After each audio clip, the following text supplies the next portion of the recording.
USD, much to the delight of the USD fans. Is Amar a rookie? Yes, and she hails from Iloilo also. Wow. Itong si Val. Huh? Val Amar, that's her name, right? Amar gets her first taste of Shaggy's V-League action.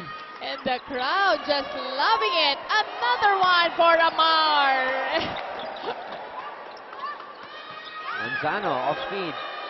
Amar gets it back. And this time on the third try.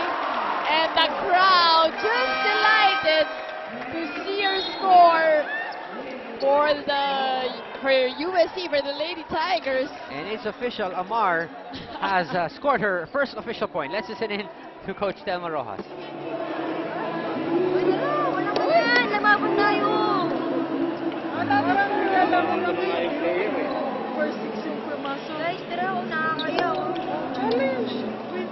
Last time out. Go.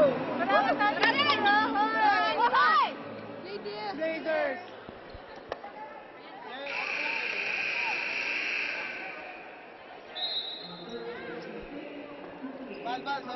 All right, Coach Telma calling her final timeout. That's right, and expect much of the sets going Amar's way.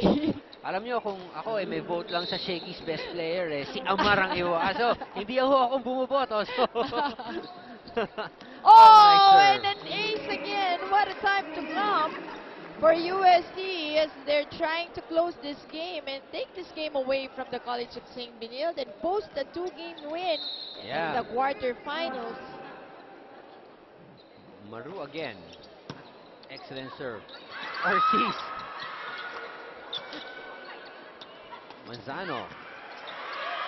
And people shouting. You knew it was going to Val Amar. Let's see if they give it to One Amar more again. try.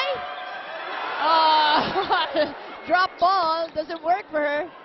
Amar will get this one. Oh!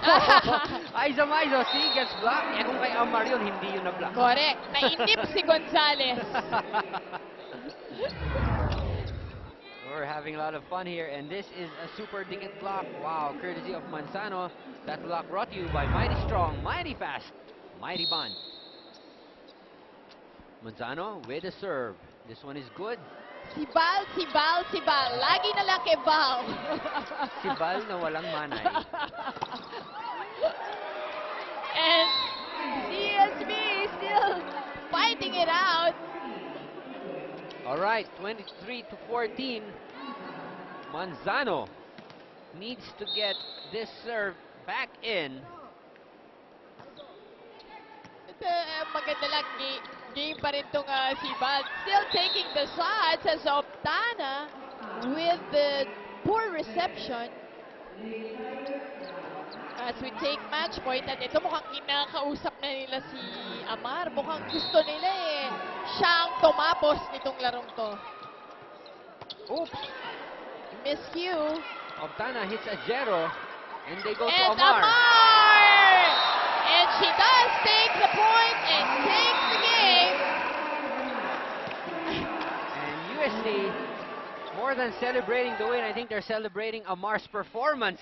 And alam mo, she deserves this. Our shaky play of this game. As you can see, Optana and Aguero hit each other. Pero mukhang okay naman si Aguero. And Amar just taking that opportunity. Walang dalawang players. Kulang for defense. It is USC winning in 3 straight sets. The final set, 25-14. And of course, we'll be back with our Shaggy's best player of the game and the wrap-up after the break.